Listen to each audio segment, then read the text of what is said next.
সেই নারীর নাম হলো বানানা। তো এই নারী বন্দি অবস্থায় আয়েশা সিদ্দিকার কাছে ছিল, সব সময় আনন্দ উৎসব করত, খুব খুশি। আয়েশা সিদ্দিক বলে, তুমি কি জানো না যে তোমার জাতির সব লোক হত্যা করা হচ্ছে, তার তুমি আনন্দ করছো? আমি জানি যে হত্যা করা হয়েছে, আমাকেও করা হবে, যে তুমি আনন্দিত কেন? আমি আনন্দিত এই জন্য যে আমাকে হত্যা করা হবে। কেন? আমি একজন মুসলমানকে হত্যা করেছি, জাতার পাট নিক্ষেপ করে আমি একজন সাহাবীকে হত্যা করেছি। সেই সাহাবীর নাম হচ্ছে সুয়াদ ইবনে গাজিয়ার ছেলে, যে ওহুদের বদরের যুদ্ধে সুয়াদ ইবনে গাজিয়া, যে আল্লাহ রসুলের কাছে কৌশল করে পেটে চুম্বন করছিলেন, এর ছেলে খাল্লাদ ইবনে সুয়াদ, এই সাহাবীর নাম খাল্লাদ ইবনে সুয়াদ। একে আমি জাতার পাট নিক্ষেপ করে হত্যা করেছি। আমি একজন মুসলমান মেরেছি, তার বিনিময়কে মারা হবে, এই জন্য তুমি আনন্দ উপভোগ করছি যে আমাকে কখন মারা হবে, মারা হোক। এই তো ইহুদিদের বৈশিষ্ট্য। কিন্তু আমরা তো ইহুদিদেরকে বন্ধু বানিয়েছি। এই জন্য কোরআন পড়া উচিত, তাহলে জানতে পারবেন যে এরা ওই আজ থেকে হাজার হাজার বছর পূর্বে তাদের আচরণবিধি কি ছিল আর এখন কি, এগুলো আপনাদের জানা উচিত। এবং এদের সাথে বন্ধুত্বের পরিণাম তো আল্লাহ বলেই দিয়েছেন যে এদের সাথে বন্ধুত্ব করলে তারা তাদেরই দলভুক্ত। ফাউলাইকা মিনহুম ওমাইয়া তাআল্লাহু মিনকুম ফাউলাইকা মিনহুম, তোমাদের মধ্যে যে কেউ তাদের সাথে বন্ধুত্ব করবে তারা ওদেরই দলভুক্ত হবে। এভাবে তাদেরকে সবাইকে হত্যা করা হলো। এরপরে এই কার্য সমাধান করার পরে আল্লাহ রাসূল মদিনায় ফিরে আসলেন। তো ওই যে সাহাবী সাদ ইবনে মুআয রাদিয়াল্লাহু তাআলা আনহু জখম, তো সবাই তাকে দেখার জন্য আসেন উনি এখন কি অবস্থায় আছে। তো আল্লাহ রাসূল ফিরে আসার পরে হঠাৎ করে দেখা গেল যে তার জখম থেকে প্রবল বেগে রক্তক্ষরণ শুরু হয়েছে, এবং এই রক্তক্ষরণে তিনি শাহাদাত বরণ করলেন। তিনি আল্লাহর কাছে দোয়া করেছিলেন, এই জখম লাগার পরে, তীরের আঘাত খাওয়ার পরে উনি আল্লাহর কাছে বলেছিলেন, হে আল্লাহ, যে মুশরিকদের এই আক্রমণ যদি শেষ আক্রমণ হয়, তো এই আঘাতে আমাকে শাহাদাত দান করেন। আর যদি তাদের আরও আক্রমণ করার সম্ভাবনা থাকে তা আমাকে বাঁচিয়ে রাখেন, আমি আল্লাহ রসুলের পাহারাদারি করব। 3 নম্বর বলেছিলেন যে আল্লাহ, ইহুদি বনু কুরাইজা আমাদের ভিতরে থেকে বিশ্বাসঘাতকতা করলো, তাদের বিচার না দেখে যেন আমার মৃত্যু হয় না। তো ওদের বিচার তো উনি নিজ হাতে করলেন। আর এই যুদ্ধের পরে কাফেররা আর মুসলমানদের উপরে আক্রমণ করা আর কোনোদিন শক্তি পায়নি। এরপরে মুসলমানরাই যা করার অ্যাগ্রেসিভ অ্যাটাক মুসলমানরা তাদের উপরে করেছে। তো এই অবস্থায় হঠাৎ করে তার রক্তক্ষরণ শুরু হয়ে গেল এবং তিনি শাহাদাত বরণ করলেন, মৃত্যুবরণ করলেন। তার মৃত্যুতে আল্লাহ রসুলের হাদিস আছে যে সাদ ইবনে মুআযের মৃত্যুতে আল্লাহর আরশ কেঁপে উঠেছিল, এমনই একজন গুরুত্বপূর্ণ সাহাবী। আয়েশা সিদ্দিকা রাদিয়াল্লাহু তাআলা আনহা বলেন যে আমি আমার হুজরায় ছিলাম, সাদ ইবনে মুআয রাদিয়াল্লাহু তাআলার মৃত্যুর পরে আবু বকর সিদ্দিকের কান্নার আওয়াজ, আমার পিতা উমর ফারুকের কান্নার আওয়াজ, এটা আমি আমার হুজরায় বসে শুনতে পেয়েছিলাম। তাহলে কিভাবে তারা তার জন্য কান্নাকাটি করেছে। তো এভাবেই খন্দকের যুদ্ধের সমাপ্তি হয়েছে। জিলকদ মাসের শেষ ভাগে এই যুদ্ধের সমাপ্তি হয়েছে, 5ম হিজরির শেষ ভাগে। জিলকদ জিলহজ, এই তো মাস শেষ। তো এই সময় এই যুদ্ধের সমাপ্তি হয়েছে। এই যুদ্ধের পরে আর কাফেররা কোনোদিন মুসলমানদেরকে আক্রমণ করার সাহস পায় নাই। সম্মানিত সুধী মণ্ডলী, আমরা সূরা আহজাবের 21 নম্বর আয়াত থেকে আমরা আলোচনা শুরু করব ইনশাআল্লাহ। আউযু বিল্লাহি মিনাশ শাইতানির রাজীম, বিসমিল্লাহির রহমানির রহিম। লাকাদ কানা লাকুম ফি রাসূলিল্লাহি উসওয়াতুন হাসানাতুন লিমান কানা ইয়ারজুল্লাহ ওয়াল ইয়াউমাল আখিরা ওয়া যাকারাল্লাহা কাসীরা। আল্লাহ বলেন, নিশ্চয়ই তোমাদের জন্য রয়েছে আল্লাহর রাসূলের মধ্যে উত্তম জীবন বিধান, উত্তম আদর্শ, উসওয়াতুন হাসানা। এই উসওয়াতুন হাসানা, রাসূল আমাদের জন্য উত্তম আদর্শ, এটা কার জন্য? লিমান কানা ইয়ারজুল্লাহ, তার জন্য যে আশা করে আল্লাহকে এবং পরকালকে, যে আল্লাহ এবং পরকালকে কামনা করে, তার জন্য আল্লাহর রাসূল উত্তম আদর্শ। ওয়াজাকারাল্লাহ কাসীরা, এবং যারা আল্লাহকে অধিক পরিমাণে স্মরণ করে তাদের জন্য। আমাদের উত্তম আদর্শ হলো রাসূল সাল্লাল্লাহু আলাইহি ওয়াসাল্লাম।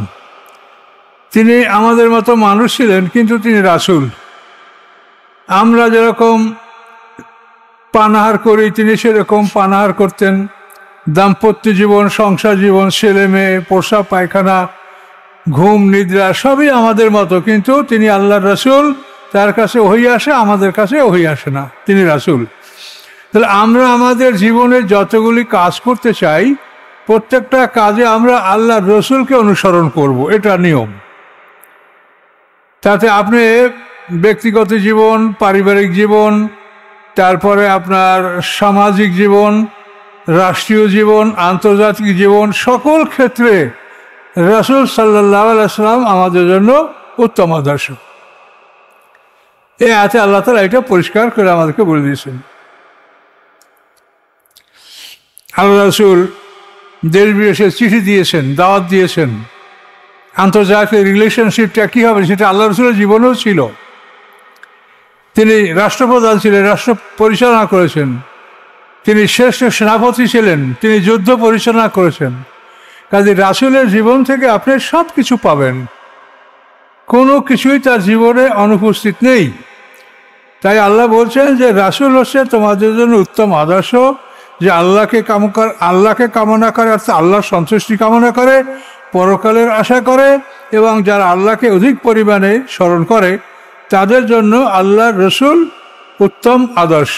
এটা আল্লাহ বলেছেন কোরআনে।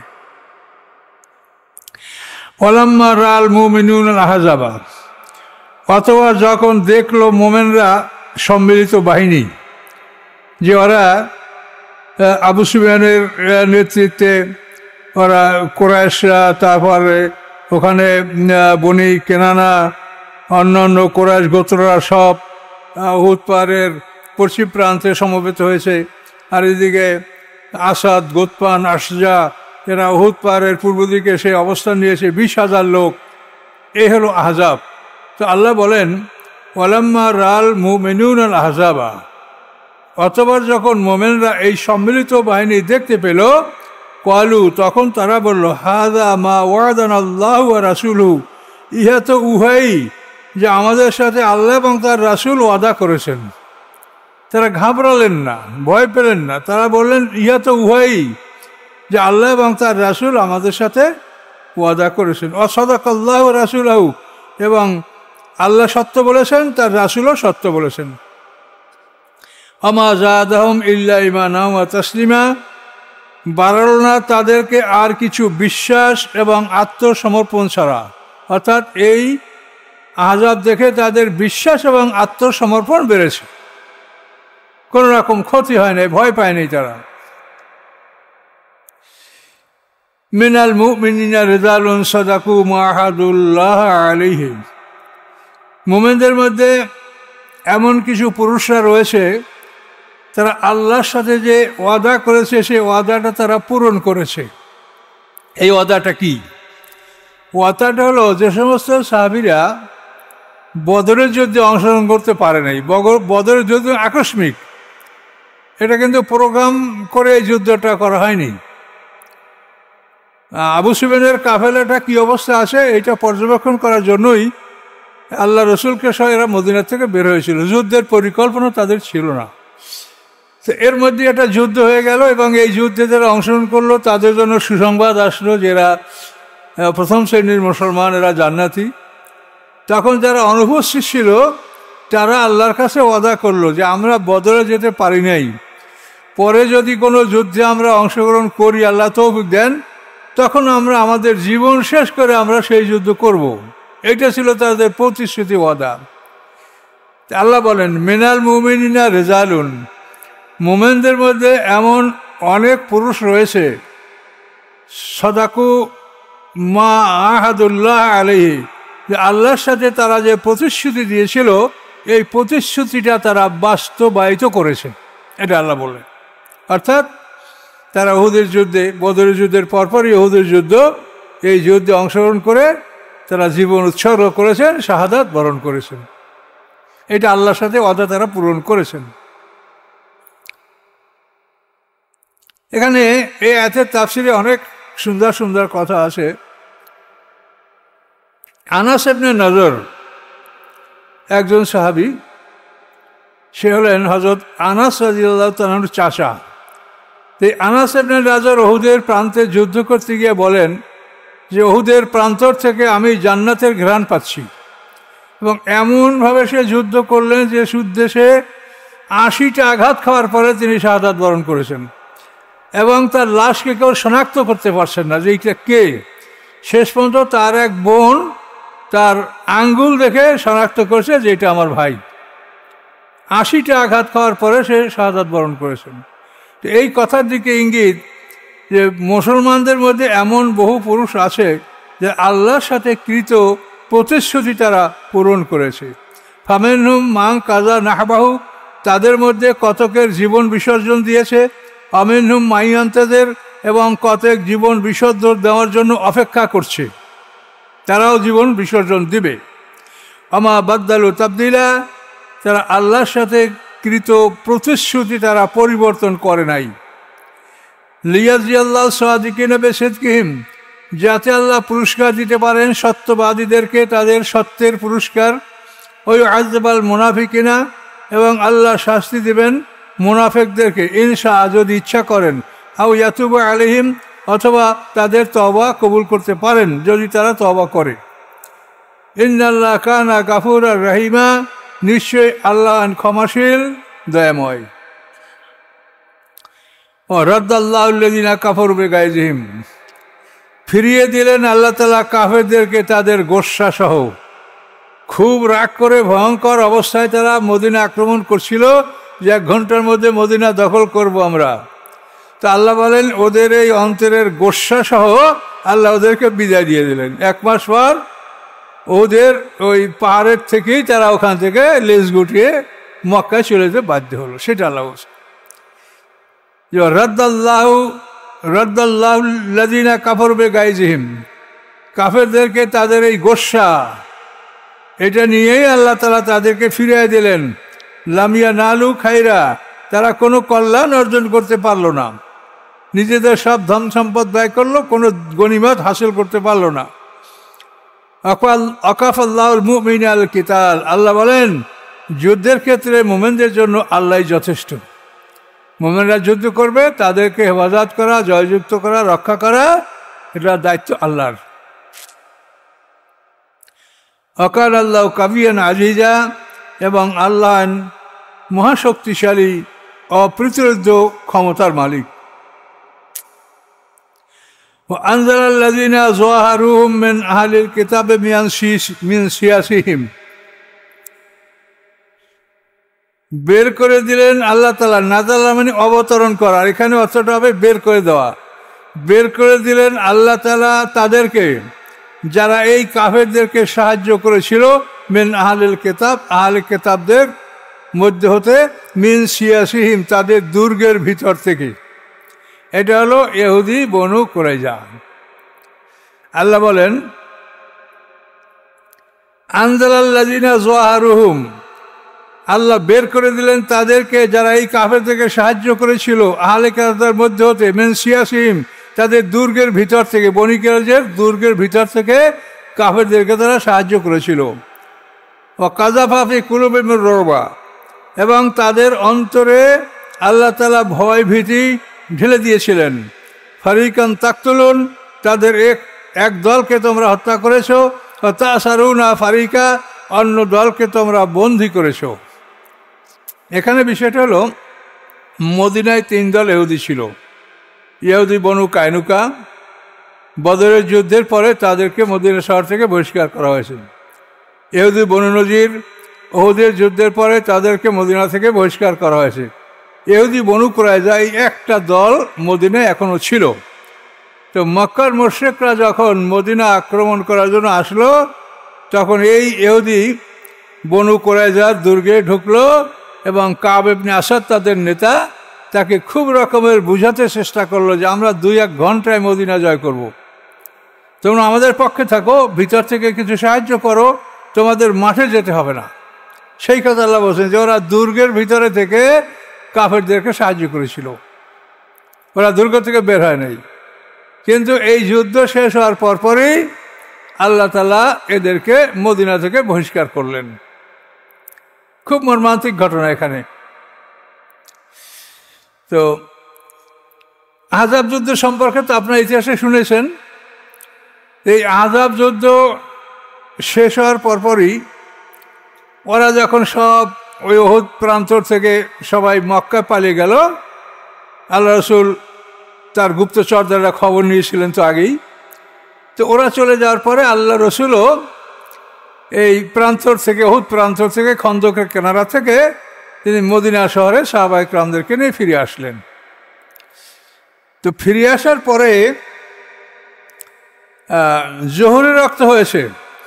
আল্লাহ রসুল উম্মুল মুমিনিন জয়নব বেতে জাহাজের গৃহে তিনি মাথা ধৌত করতেছিলেন। এমন সময় জিবরিল আমিন ঘোড়ায় সওয়ার হয়ে আল্লাহ রসুলের কাছে হাজির। মাথায় পাগড়ি, সে সুন্দর এক মানুষ, তো কিন্তু তার ঘোড়ার মাথায় এবং নিজের চেহারায় ধুলোবালি। আল্লাহ রসুল হাত দ্বারা ধুলোবালি মুছতেছিলেন। তো জিবরিল আমিন এই ঘোড়ায় চড়ে আসি বলেন, ইয়া রাসূলুল্লাহ, আসমানের ফেরেশতা 40 দিন যাবৎ যুদ্ধের পোশাক পরে রেডি হয়ে আছে, তারা এখনো পোশাক খোলে নাই, কিন্তু আপনি কেন পোশাক খুললেন? আল্লাহ তাআলা এখনই আদেশ দিয়েছেন যে আপনারা বনি কুরাইজায় চলে যাবেন, ইহুদি বনু কুরাইজা। এটা এই অঞ্চলটা ছিল মদিনা থেকে দক্ষিণ পূর্ব অঞ্চলে, এলাকাটার নাম হলো জহরা। এই জহরা অঞ্চলে এই 3 দল ইহুদির দুর্গ ছিল। তো জিবরিল এসে একথা বললেন, ইয়া রাসূলুল্লাহ, আপনি সাহাবীদেরকে বলেন যে তারা আসরের নামাজ বনু কুরাইজায় গিয়ে পড়বে। আল্লাহ রসুল সাথে সাথে ঘোষণা দিয়ে দিলেন। হযরত আলী রাদিয়াল্লাহু তাআলার কাছে যুদ্ধের ঝান্ডা দিয়ে দিলেন এবং বললেন যে এদেরকে সমবেত করো এবং সবাইকে জানিয়ে দাও যে আসরের নামাজ হবে ইহুদি বনু কুরাইজায়। এখন এই ঘোষণা শোনার পরে তারা বনু কুরাইজা দিকে রওনা করলেন এবং আসরের রক্ত পার হয়ে গেল। তারা পুষতে পারে নাই, কারো মাগরিব, কারো এশা। এই এশার সময় পর্যন্ত তারা সবাই ওখানে শেষ পর্যন্ত উপনীত হলো। তো এশার নামাজের সময় তারা আসর, মাগরিব, ঈশা একসাথে পড়লেন, কিন্তু আল্লাহ রসুল কাউকে দোষারোপ করেন নাই, তোমরা যা করছো ঠিকই করছো। যে তোমাদেরকে আমি বলেছি যে বনু কুরাইজা না গিয়ে তোমরা আসর পড়বে না, তো আসর তোমরা পড়ো নাই, কোনো অসুবিধা নেই। ওখানে যেয়ে তারা সবাই কাজা করছে। সুর নামক স্থানে আল্লাহ রসুল যাত্রার বিরতি করেছিলেন। তো যাত্রা বিরতি করে আল্লাহ রসুল বলেন, তোমরা কেউ কিছু দেখেছ? তো সাহাবীরা বলে, আমরা দাহিয়াতুল কালবিকে দেখেছি, একটা ঘোড়ায় সওয়ার হওয়া। তা আল্লাহ রসুল বলেন, উনি জিবরিল, উনি দাহিয়াতুল কলবি নয়, উনি আমাদের সাথে যাবে। এই যুদ্ধে উনি যাবেন, কাফেরদেরকে ভয়ভীতি দেখাবেন, ইহুদিদেরকে ওদের অন্তরের মধ্যে ভয় প্রকম্পিত হবে, উনি এই ভয় দেখাবেন, রোগ, এটা তাদের অন্তরে একটা ভয়ভীতি সৃষ্টি করার জন্য জিবরিল আমিন আমাদের সাথে আছেন, তিনি আমাদের সাথে যাচ্ছেন। উনি দাহিয়াতুল কলবি নন, উনি জিবরিল আমিন। তো হযরত আলী রাদিয়াল্লাহু তাআলা আগেই দুর্গের কাছে পৌঁছে গেলেন, গিয়ে শোনেন যে ইহুদিরা আল্লাহ রসুলকে খুব খারাপ ভাষায় গালিগালাজ করছে। তখন আলী রাদিয়াল্লাহু তাআলা ফিরে এসে আল্লাহ রসুলকে বললেন, ইয়া রাসূলুল্লাহ, আপনি দুর্গের কাছে যাবেন না, আপনি দূরে থাকেন। আমি তাদের থেকে এমন কিছু শুনেছি যে এটা আপনি শুনলে কষ্ট পাবেন, কাজে এই জন্য আমি আপনাকে বলার জন্য এসেছি। তখন আল্লাহ রসুল বলেন যে ওরা আমাকে দেখলে কিছু বলবে না, তুমি ভয় করো না। আল্লাহ রসুল সেখানে চলে গেলেন। চলে যাওয়ার পরে তারা এই দুর্গের মধ্যে, ইহুদি বনু কুরাইজা সুরক্ষিত দুর্গ, এই দুর্গের মধ্যে তারা আছে। আল্লাহ রসুল এই দুর্গ অবরোধ করলেন। 25 দিন পর্যন্ত অবরোধ চলতে থাকলো। এই 25 দিনের মধ্যে ওরা আত্মসমর্পণ করে নাই। শেষ পর্যন্ত আলী রাদিয়াল্লাহু তাআলার কঠিন ধমক, উনি সেনাপতি ছিলেন, তারা আত্মসমর্পণ করার চিন্তা ভাবনা করলো। তো তখন তারা বলল, ইয়া রাসূলুল্লাহ, আমাদের এই মহল্লায় আপনার একজন সাহাবীর বাড়ি, আমরা তার সাথে একটু আলাপ করতে চাই, তাকে একটু আমাদের কাছে পাঠান। এই সাহাবীর নাম ছিল আবু লুবাবা ইবনে আব্দুল মানজার। আল্লাহ রাসূল বলেন যে আবু লুবাবা, তোমার সাথে ওরা কথা বলে, তুমি যাও। গেছে, যাওয়ার পরে সব ইহুদি নারী পুরুষ কান্নাকাটি শুরু করে দিয়েছে, ভাই আপনি তো আমাদের মহল্লার মানুষ, তো আমাদেরকে আল্লাহ রসুল সেনাপতি আমাদেরকে সারেন্ডার করতে বলেছেন, আমরা কি করব বলেন? তোমরা সারেন্ডার করো, কি আর করার আছে? সারেন্ডার করলে আমাদের কি হবে? তখন উনি এই হাতটা গলার উপরে উঠে এই দেখালেন যে এই হবে। এইটা উনি বলেন যে আমি গলার থেকে হাত নামিয়েছি, সাথে সাথে আমি বুঝতে পেরেছি যে আমি খেয়ানাত করেছি। এই আদেশ দেওয়ার মালিক আল্লাহ রসুল এবং প্রধান সেনাপতি, আমি এটা তাদেরকে কেন শোনালাম? তখন ওই লজ্জতে ওখান থেকেই মদিনার মসজিদে চলে গিয়া পা দুইটা খুঁটির সাথে বেঁধে উল্টা ভেবে ঝুলে পড়লেন যে আমাকে আল্লাহ মাফ না করলে আমি এই অবস্থার মৃত্যু হবে, আমি খেয়ানাত করেছি। আল্লাহ রসুল দেখেন যে আবু লুবাবা আসে না, কি হলো তার জানতে পারলেন এই অবস্থা। আল্লাহ রসুল বলেন যে যদি আমার কাছে আসতো আমি ওর জন্য ক্ষমা প্রার্থনা করতাম। তো সরাসরি আল্লাহর কাছে গেছে, এখন আল্লাহ তার জন্য যা ফয়সালা করে তাই, আমি কিছু বলবো না।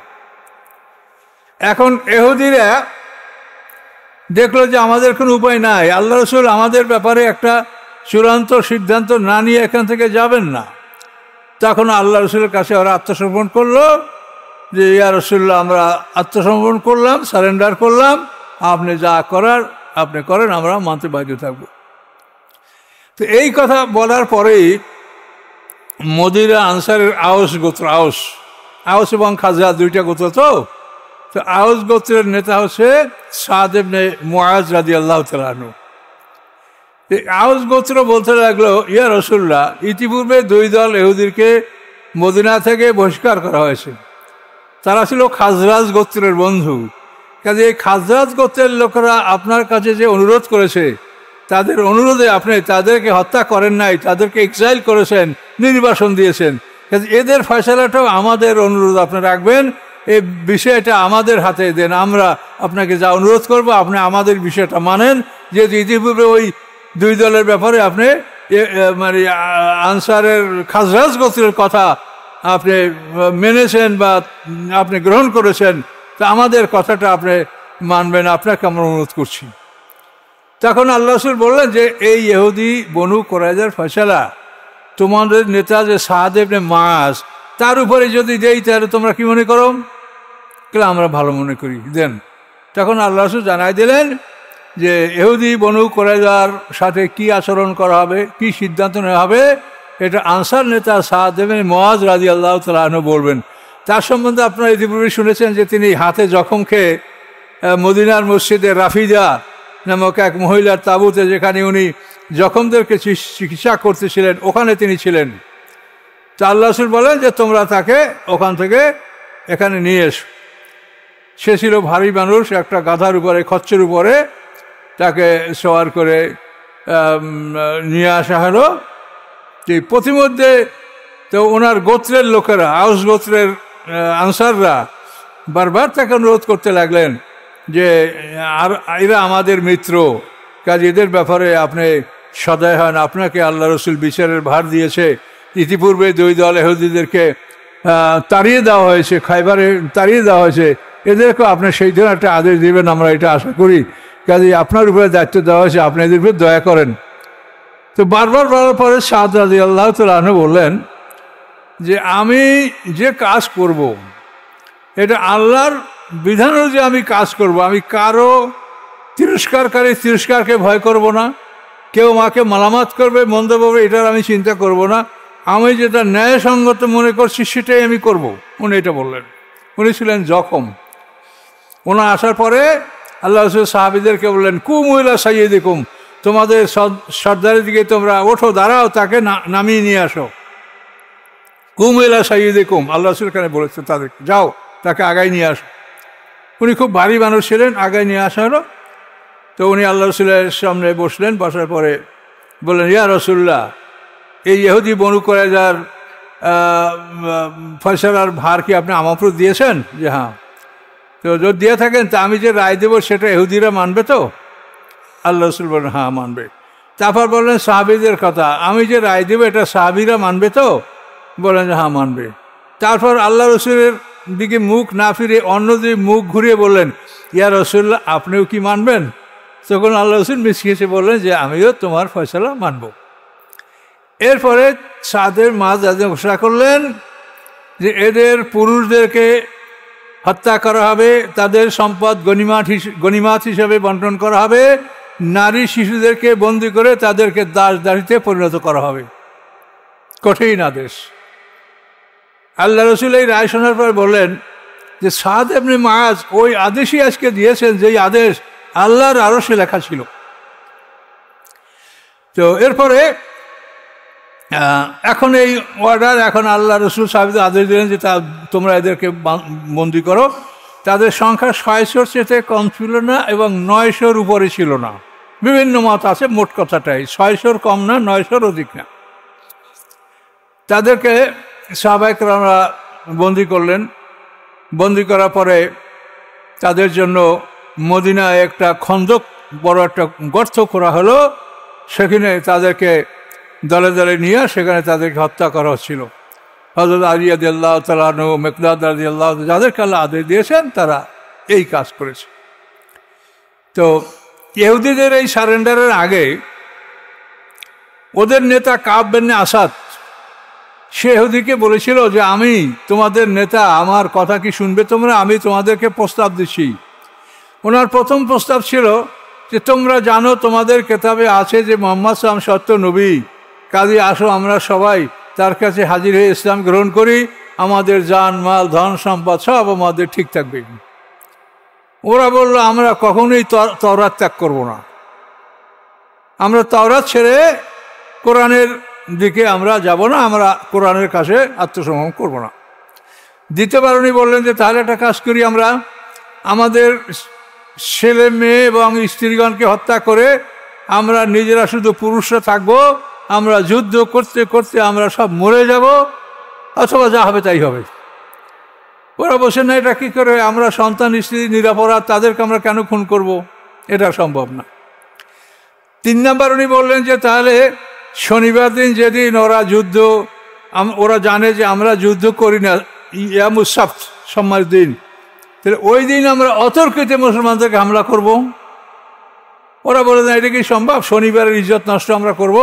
এই শনিবারের ইজ্জত দ্বারা নষ্ট করে তারা বানর হয়েছে, শুকর হয়েছে, তা আমরা কি এই শনিবারের খেয়ানাত করব? এটা সম্ভব না। তখন কাব বিন আসাদ বলেন যে তোমরা জন্মের পর পৃথিবীতে কোনো ভালো কাজের জ্ঞান বুদ্ধি আল্লাহ তোমাদেরকে দেয় নেই। শেষ পর্যন্ত সাদ ইবনে মুআজের সিদ্ধান্ত, এদেরকে হত্যার জন্য মদিনায় খন্দক খুদে তাদেরকে সেখানে নিয়ে হত্যা করা হচ্ছিল। তো এদের মধ্যে হুয়াইব ইবনে আখতাব, যে আল্লাহ রসুলের স্ত্রী সাফিয়ার পিতা হুয়াইব ইবনে আখতাব, সে এই দুর্গে ছিল। সে তো ইহুদি মানে খাইবারের সে নির্বাসিত হয়েছিল, বনি নজিরের ইহুদি। তো ও যেহেতু ওয়াদা করছিল যে যুদ্ধে পরাজিত হলে আমরা তোমাদের একটা ফয়সালা না করে পালিয়ে যাব না, সেই চুক্তি অনুসারে হুয়াইব ইবনে আখতাব ওই দুর্গে ছিল। তো হুয়াইব ইবনে আখতাবকে যখন হত্যা করার জন্য নিয়ে যাওয়া হয়, তখন তার গায়ে একটা জামা, সারা জামাটা কাটা কাটা। সবাই বলে যে আপনি এত ধনী পরিবারের লোক, ধনী ইহুদি, আপনি একটা সেরা জামা গায়ে দিয়েছেন কেন, আপনার কি সমস্যা? তখন বলে যে তোমরা এটা বুঝবে না, আমার জামাটা নূতনই ছিল, কিন্তু আমি এটাকে কেটেছি এই জন্য যে আমাকে হত্যা করার পরে মুসলমানরা যেন আমার জামা দ্বারা উপকৃত হইতে না পারে, এই জন্য এটাকে কেটে রেখেছি। ইহুদি মনোভাব। এই ইহুদিদের মধ্যে আরেকটা ঘটনা ঘটছিল। সাবাত ইবনে কায়েস নামে একজন সাহাবী, ওনাকে বুয়াসের যুদ্ধের সময় জাবের ইবনে বাতাল নামক এক ইহুদি উপকার করেছিলেন। জাবের ইবনে বাতাল নামক ইহুদি সাবাত ইবনে কায়েসকে বন্দী করছিলেন, কিন্তু হত্যা না করে তার চেহারায় জখম করে তাকে মুক্ত করে দিয়েছিল। সাহাবীর নাম সাবাত ইবনে কায়েস এবং ইহুদির নাম হলো জাবের ইবনে বাতাল। তো এই ইহুদিদের মানে আত্মসমর্পণের ঘটনার পরে সাবাত ইবনে কায়েস ওই ইহুদির কাছে গেছে, যে বল তুমি আমাকে চিনতে পারছো? তখন সে বলে তোমাকে চিনবো না এমন কোনো ব্যাপার হতে পারে? অবশ্যই তোমাকে চিনছি। তখন সাবাত ইবনে কায়েস সাহাবী বলেন তোমার একটা অনুগ্রহ আমার উপরে আছে, তুমি আমাকে হত্যা করতে পারতে কিন্তু করো নাই, আমাকে মুক্ত করেছো, আজকে আমি তোমাকে উপকার করবো, বলো তুমি কি চাও? তো বলে আমার কি উপকার তুমি করতে পারবে, তুমিই চেষ্টা করো। তখন এই সাবাত ইবনে কায়েস সাহাবী রাসূলের কাছে গেলেন, যে বলেন ইয়া রাসূলুল্লাহ, এই ইহুদি আমাকে উপকার করছে, তার উপকারের প্রতিদান আমি দিতে চাই, তার জীবন আমাকে আমাকে আপনি হস্তান্তর করেন, জীবনের দায়িত্ব আমাকে দেন। তা দিলাম। তা আল্লাহ রসুলের কাছ থেকে তার জীবনের দায়িত্ব, তাকে মারা হবে না মুক্তি দেওয়া হবে, সে এসে বলে আল্লাহ রসুলের কাছ থেকে আমি পারমিশন নিয়ে আসি, তোমার জীবন খালাস, তোমাকে মারা হবে না। তখন বলে যে আমাকে মারা হবে না, ভালো কথা, কিন্তু আমার ধন সম্পদ ছেলে মেয়ে তা কি আমাকে দেওয়া হবে? তা তো আমাকে কিছু দেওয়া হবে না, তা আমি শুধু বাইসে কী করবো? তখন ওই সাহাবায়ে কেরাম আবার আল্লাহ রসুলের কাছে গেলেন, ইয়া রাসূলুল্লাহ, তার ধন সম্পদ সম্পর্কে অনুরোধ করেছে। আল্লাহ রসুল বলে যাও, তার ধন সম্পদ ফিরিয়ে দাও। এসে বলেন ধন সম্পদ ফিরিয়ে দিলাম তোমার এটা। এরপর বলে যে আমার সন্তান সন্ততি সব হত্যা করা হবে, তো আমি একা বাইসে কী করবো? আল্লাহর রাসূল সাল্লাল্লাহু আলাইহি ওয়াসাল্লামের কাছ থেকে সাহাবায়ে কেরাম এটার অনুমতি আনলেন যে তোমার পরিবারের কাউকে হত্যা করা হবে না। এখনও বলে যে আমি তো পেলাম, কিন্তু আমার যে সাথীরা এই হুয়াইব ইবনে আখতাব, কাব ইবনে আসাদ, আয়নার মতো উজ্জ্বল চেহারার ইহুদি নেতারা ছিল, তারা কোথায়? তাদের সবাইকে হত্যা করা হয়েছে, যে তোমরা আমাকে হত্যা করে দাও, আমি একা বেশে কোনো লাভ নাই। শেষ পর্যন্ত তাকে এই সাহাবায়ে কেরাম সাহাবেই তাকে হত্যা করলো। এখন এই ইহুদিদের মনোভাবটা কি সেটা আপনি দেখেন। এই ইহুদি বন্দীদের মধ্যে এক নারীকে আল্লাহ রসুল দাসী হিসাবে গ্রহণ করেছিলেন, রায়হানা বিনতে আমর সেই মেয়েটার নাম। একে আল্লাহ রসুল দাসী হিসেবে গ্রহণ করেছিলেন। কিছুকাল সে ইহুদি ছিল, পরে ইসলাম গ্রহণ করেছে। আর এদের মধ্যে থেকে নারীরা তো সব দাসী, কিন্তু এক নারীকে হত্যা করা হয়েছে। সেই নারীর নাম হলো বানানা। তো এই নারী বন্দি অবস্থায় আয়েশা সিদ্দিকার কাছে ছিল, সব সময় আনন্দ উৎসব করত, খুব খুশি। আয়েশা সিদ্দিক বলে, তুমি কি জানো না যে তোমার জাতির সব লোক হত্যা করা হয়েছে, তো তুমি আনন্দ করছো? আমি জানি যে হত্যা করা হয়েছে, আমাকেও করা হবে, যে তুমি আনন্দিত কেন? আমি আনন্দিত এই জন্য যে আমাকে হত্যা করা হবে। কেন? আমি একজন মুসলমানকে হত্যা করেছি, জাতার পাট নিক্ষেপ করে আমি একজন সাহাবীকে হত্যা করেছি। সেই সাহাবীর নাম হচ্ছে সুয়াদ ইবনে গাজিয়ার ছেলে, যে ওহুদের বদরের যুদ্ধে সুয়াদ ইবনে গাজিয়া, যে আল্লাহ রসুলের কাছে কৌশল করে পেটে চুম্বন করছিলেন, এর ছেলে খাল্লাদ ইবনে সুয়াদ, এই সাহাবীর নাম খাল্লাদ ইবনে সুয়াদ। একে আমি জাতার পাট নিক্ষেপ করে হত্যা করেছি, আমি একজন মুসলমান মেরেছি, তার বিনিময়কে মারা হবে, এই জন্য তুমি আনন্দ উপভোগ করছি যে আমাকে কখন মারা হবে, মারা হোক। এই তো ইহুদিদের বৈশিষ্ট্য, কিন্তু আমরা তো ইহুদিদেরকে বন্ধু বানিয়েছি। এই জন্য কোরআন পড়া উচিত, তাহলে জানতে পারবেন যে এরা ওই আজ থেকে হাজার হাজার বছর পূর্বে তাদের আচরণবিধি কি ছিল আর এখন কি, এগুলো আপনাদের জানা উচিত। এবং এদের সাথে বন্ধুত্বের পরিণাম তো আল্লাহ বলেই দিয়েছেন যে এদের সাথে বন্ধুত্ব করলে তারা তাদেরই দলভুক্ত। ফাউলাইকা মিনহুম ওমাইয়া তাআল্লাহু মিনকুম ফাউলাইকা মিনহুম, তোমাদের মধ্যে যে কেউ তাদের সাথে বন্ধুত্ব করবে তারা ওদেরই দলভুক্ত হবে। এভাবে তাদেরকে সবাইকে হত্যা করা হলো। এরপরে এই কার্য সমাধান করার পরে আল্লাহ রসুল মদিনায় ফিরে আসলেন। তো ওই যে সাহাবী সাদ ইবনে মুআয রাদিয়াল্লাহু তাআলা আনহু জখম, তো সবাই তাকে দেখার জন্য আসেন, উনি এখন কি অবস্থায় আছে। তো আল্লাহ রসুল ফিরে আসার পরে হঠাৎ করে দেখা গেল যে তার জখম থেকে প্রবল বেগে রক্তক্ষরণ শুরু হয়েছে, এবং এই রক্তক্ষরণে তিনি শাহাদাত বরণ করলেন। তিনি আল্লাহর কাছে দোয়া করেছিলেন, এই জখম লাগার পরে, তীরের আঘাত খাওয়ার পরে উনি আল্লাহর কাছে বলেছিলেন, হে আল্লাহ, যে মুশরিকদের এই আক্রমণ যদি শেষ আক্রমণ হয়, তো এই আঘাতে আমাকে শাহাদাত দান করেন। আর যদি তাদের আরও আক্রমণ করার সম্ভাবনা থাকে তা আমাকে বাঁচিয়ে রাখেন, আমি আল্লাহ রসুলের পাহারাদারি করব। 3 নম্বর বলেছিলেন যে আল্লাহ, ইহুদি বনু কুরাইজা আমাদের ভিতরে থেকে বিশ্বাসঘাতকতা করলো, তাদের বিচার না দেখে যেন আমার মৃত্যু হয় না। তো ওদের বিচার তো উনি নিজ হাতে করলেন। আর এই যুদ্ধের পরে কাফেররা আর মুসলমানদের উপরে আক্রমণ করা আর কোনোদিন শক্তি পায়নি। এরপরে মুসলমানরাই যা করার অ্যাগ্রেসিভ অ্যাটাক মুসলমানরা তাদের উপরে করেছে। তো এই অবস্থায় হঠাৎ করে তার রক্তক্ষরণ শুরু হয়ে গেল এবং তিনি শাহাদাত বরণ করলেন, মৃত্যুবরণ করলেন। তার মৃত্যুতে আল্লাহ রসুলের হাদিস আছে যে সাদ ইবনে মুআযের মৃত্যুতে আল্লাহর আরশ কেঁপে উঠেছিল, এমনই একজন গুরুত্বপূর্ণ সাহাবী। আয়েশা সিদ্দিকা রাদিয়াল্লাহু তাআলা আনহা বলেন যে আমি আমার হুজরায় ছিলাম, সাদ ইবনে মুআয রাদিয়াল্লাহু তাআলার মৃত্যুর পরে আবু বকর সিদ্দিকের কান্নার আওয়াজ, আমার পিতা উমর ফারুকের কান্নার আওয়াজ, এটা আমি আমার হুজরায় বসে শুনতে পেয়েছিলাম। তাহলে কিভাবে তারা তার জন্য কান্নাকাটি করেছে। তো এভাবেই খন্দকের যুদ্ধের সমাপ্তি হয়েছে। জিলকদ মাসের শেষ ভাগে এই যুদ্ধের সমাপ্তি হয়েছে। পঞ্চম হিজরির শেষ ভাগে জিলকদ জিলহজ, এই তো মাস শেষ। তো এই সময় এই যুদ্ধের সমাপ্তি হয়েছে। এই যুদ্ধের পরে আর কাফেররা কোনোদিন মুসলমানদেরকে আক্রমণ করার সাহস পায় নাই। আল্লাহ রাসূল হুদায়বিয়াতে গেছিলেন, সেখানেও সন্ধি হয়েছিল এবং সপ্তম হিজরিতে আল্লাহ রাসূল উমরাতুল কাজা করেছিলেন। তো এই উমরাতুল কাজার পরে আল্লাহ রাসূল খায়বারের যুদ্ধ করেছেন। তারপরেই আল্লাহ রাসূল মক্কা বিজয়ের জন্য অভিযান পরিচালনা করেছেন এবং অষ্টম হিজরির 8ই রমজান আল্লাহ রাসূল 10,000 সৈন্য নিয়ে মক্কা অভিমুখে তিনি রওনা করেন। তো মক্কা অভিমুখে রওনা করার পূর্বে আল্লাহ রাসূল সাহাবায়ে কেরামদের সামনে সূরা ইউসুফ তেলাওয়াত করেছিলেন।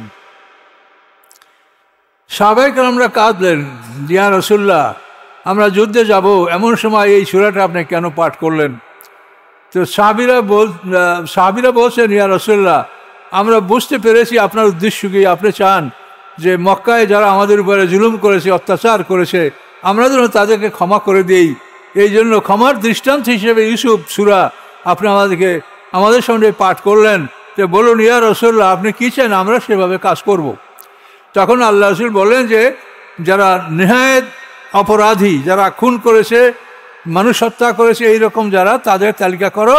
তাতে 8 জন পুরুষ এবং 4 জন মহিলার তালিকা করা হয়েছিল এবং বাকি সবাইকে হত্যা করা যাবে এই মর্মে আদেশ ছিল, কিন্তু হত্যা করা হয়নি। ওরা সারেন্ডার করেছে। সারেন্ডার করার ফলে শেষ পর্যন্ত বিনা রক্তপাতেই মক্কা বিজয় হয়েছে। এটা আমরা আবার সামনে যখন আসবো তখন ব্যাপক আলোচনা করব। তো এখানে আমাদের কথা আজকে শেষ হচ্ছে ইনশাআল্লাহ। তো আল্লাহ বলেন যে তোমরা তাদের একদলকে হত্যা করেছ, আর যাদেরকে বন্দী করেছে এদেরকে নজদের বাজারে পাঠিয়ে দেওয়া হয়েছিল। এদেরকে বিক্রি করে সেই টাকা দ্বারা ঘোড়া এবং অস্ত্র কেনা হয়েছিল। ও আওরাসাকুম ওয়ারদাম ওয়া দিয়ারাম, আল্লাহ বলেন উত্তরাধিকারী করেছেন তোমাদেরকে তাদের জমিনের, তাদের ঘরবাড়ির, তাদের সম্পদের। ও আরদান, এবং এমন জমিন তোমাদেরকে দান করেছেন নামতাতাউহা, যে জমিনের উপরে তোমরা ঘোড়া পরিচালনা করে, যে জমিনকে তোমরা পদদলিত করো নাই। তখন আল্লাহ আলা কুল্লি শাইইন কাদিরা, নিশ্চয়ই আল্লাহ তাআলা সব কিছুর উপরে ক্ষমতাবান। এখানে আমাদের একটা রুকু আমাদের শেষ হলো।